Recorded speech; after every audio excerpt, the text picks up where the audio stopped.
Très bien, alors à l'assaut donc de l'économie, un peu d'économie à la une, de presse à la une ce matin, mesdames et messieurs, l'économie, titre donc à sa une, Kribi, les petits pas de l'industrialisation, la diversité des entreprises présentes et de celles qui s'installent dans la zone industrialo-portuaire témoignent de la dynamique de développement en cours.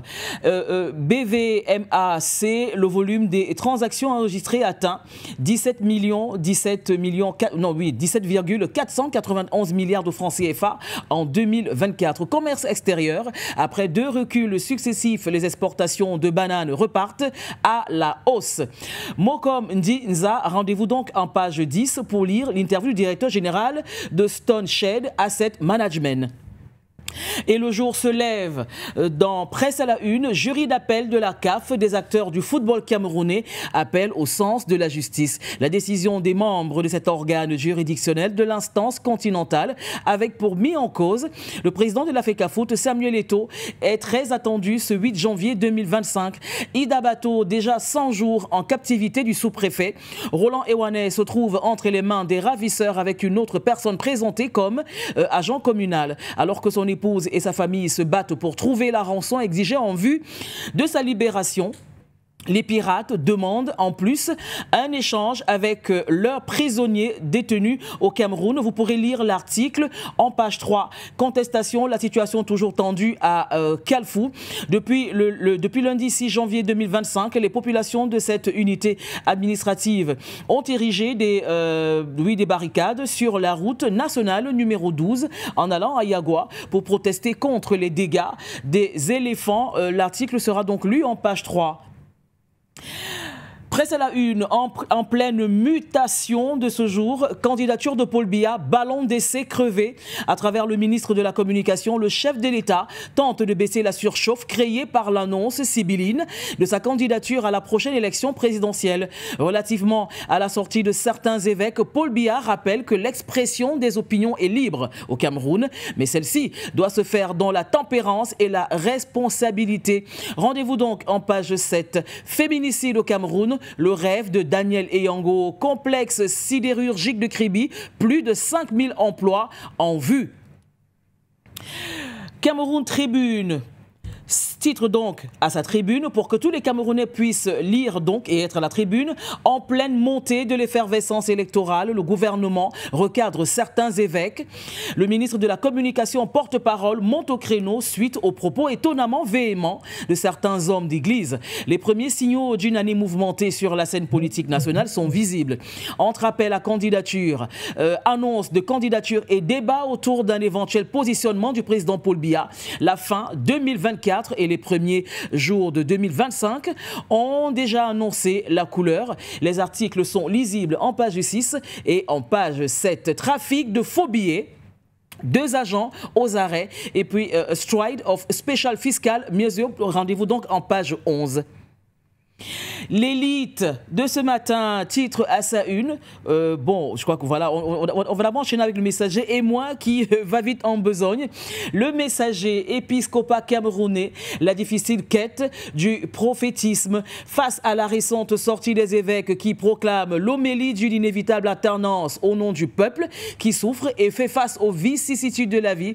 Le pouvoir sort les muscles. Vous ne manquerez pas de lire l'article en page 3 et 5. Marcel Thierry Massaga, un héritage ancestral. Et puis port autonome de Douala, RTC, le bilan 5 ans après. Fumban, vérité du Palais Royal, enquête sur les incidents qui ont tenu la ville en haleine le 14 décembre pendant près de 48 heures.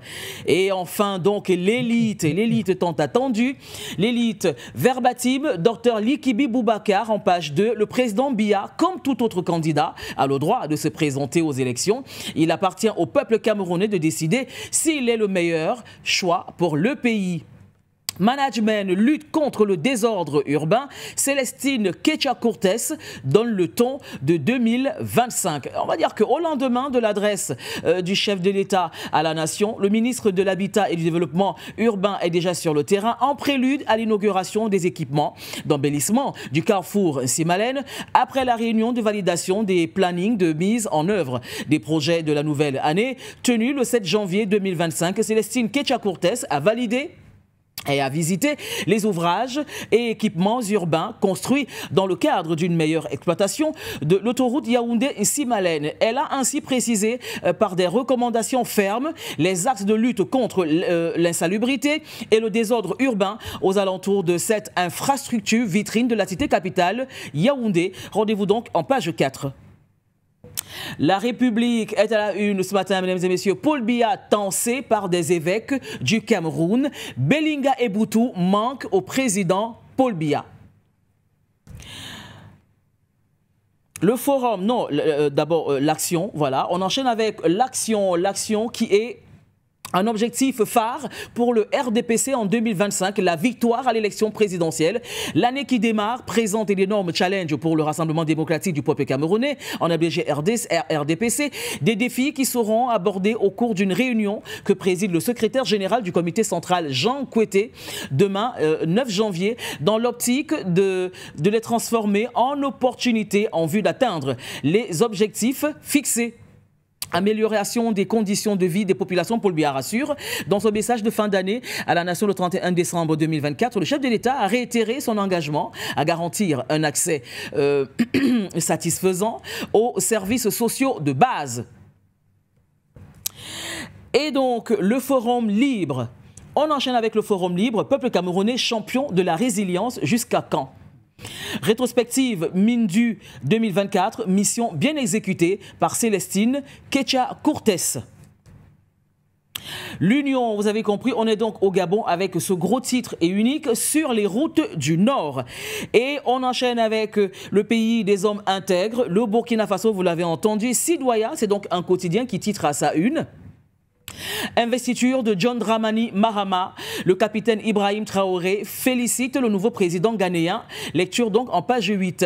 Et puis Imhotep Liliane Oué Bayala titre, on va donc revenir sur la citation de Imhotep Bayala. La France mérite un président suffisamment conscient des enjeux du moment. Et on rappelle que Bayala est donc un analyste panafricain. Et on enchaîne avec Mali Web, avec cette sortie du président Assimi Goïta qui affirme que la CEDEAO et les terroristes sont les mêmes, leur manière d'agir se ressemble, a expliqué le chef de l'État au cours d'une adresse à la nation. Et le quotidien sénégalais titre à sa une, contestation de certaines nominations, Diomaye et Sonko à l'épreuve du parti. Les militants de PASTEF veulent toute la patrie. Abdoulaziz Diop, Forum civil, c'est une crise, manifeste d'autorité, dit-il.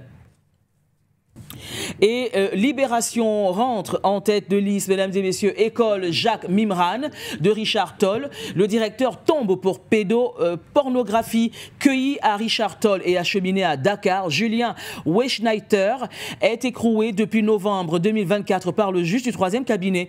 La DSC est remontée au ressortissant français âgé de 54 ans en pistant des contenus partagés dans un site pédocriminel. Plusieurs vidéos d'enfants abusés retrouvés dans le téléphone portable du mis en cause.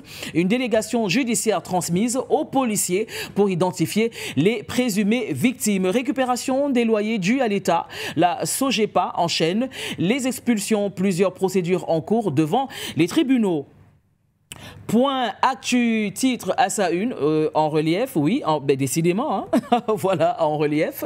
Mesdames et messieurs, mea maxima culpa, je suis ému et puis c'est pour ça que je saute certaines unes, mais on va y revenir. Planification de patrouille conjointe 2025. Sénégal et Mauritanie unis face aux défis sécuritaires. Fatigue ciné du futur a fêté l'excellence. 7 lauréats ont reçu leur mine d'or pour améliorer la gestion des ressources halieutiques et forestières. Rendez-vous en page 5. Et on enchaîne donc avec le quotidien Sud, rationalisation des partis politiques quand le Sénégal avance à reculons. Point actu, finalement, une première dans un parti au pouvoir. À PASTEF, Waly Diouf Bodiang, Fadilou Keïta et Guy Marius Sagna, adeptes de la libre pensée. Pour combien de temps, la question est posée? Diouf, Wade et Macky n'ont jamais toléré les voix discordantes. Dansoko et Magat et Tiab ont payé le prix de la liberté de Tonsou Diouf. Wade n'a pas accepté la direction unifiée du professeur Abdoulaye Batili. Macky Sall s'est débarrassé de Moustapha Cissé Lo, Sori Kaba et Moustapha Diakhaté pour des positions anticonformistes. Terral, on enchaîne avec Terral qui est un quotidien sénégalais. Tension diplomatique, les propos de Macron qui fâchent Dakar et N'Djamena. Et puis tout bas, 480 millions de francs CFA de Hadia remis au calife Sérigné Muntaka par Dalou Salam. Le Nord-Sud se profile donc dans cette presse à la une. Nord-Sud titre affaire Zimrida. Quand une affaire en apparence banale met en lumière le malaise au sommet de l'État, malgré les assurances, le Zimrida continue de faire peur aux populations. À 10 mois de la présidentielle de 2025, Ouattara coince Patrick Hachi. Et puis propos polémiques du président français, Macron, l'habitude des dérapages. Rendez-vous en page 3. Le canard déchaîné se déchaîne donc dans Presse à la une sur For You Télévision présidentielle 2025, candidature de Laurent Gbagbo, tout sur les importantes décisions arrêtées. Affaire départ des troupes françaises, Macron contredit oui Alassane Ouattara. Développement de Lakota, les 12 projets du maire pour changer le visage de la commune. Année électorale, vœux de nouvel an. Le docteur Ambroise Kessier souhaite la paix en Côte d'Ivoire. Direct News au pas de course entre France et Afrique. La grande question est qui a trahi? Macron a dénoncé l'ingratitude de certains dirigeants africains. Si les soldats africains ne s'étaient pas déployés lors de la Deuxième Guerre mondiale pour défendre la France, celle-ci serait peut-être aujourd'hui encore allemande, a asséné Ousmane Sonko. Selon le président tchadien, la France se trompe d'époque. Les sacrifices des Africains ont été largement ignorés et non reconnus par les autorités françaises. Dixit, le ministre tchadien des Affaires étrangères. Macron parle de 56 Français tués dans les champs de bataille dans le vieux continent. Que valent ces chiffres par rapport aux milliers d'Africains tombés en libérant la France face à l'Allemagne nazie? La meilleure reconnaissance pour la France fut le massacre de Tiaroy. En réalité, Macron a été tout simplement un mauvais perdant face à une Afrique qui a changé. Et donc, pour sortir de Presse à la une, voici donc la déclaration du président Assimi Goïta, c'est donc sur Maliweb. Alors, en politique, Maliweb, Assimi Goïta affirme que la CEDEAO et les terroristes sont les mêmes. Leur manière d'agir se ressemble, a expliqué le chef de l'État au cours d'une adresse à la nation. Et c'est terminé pour Presse à la une et au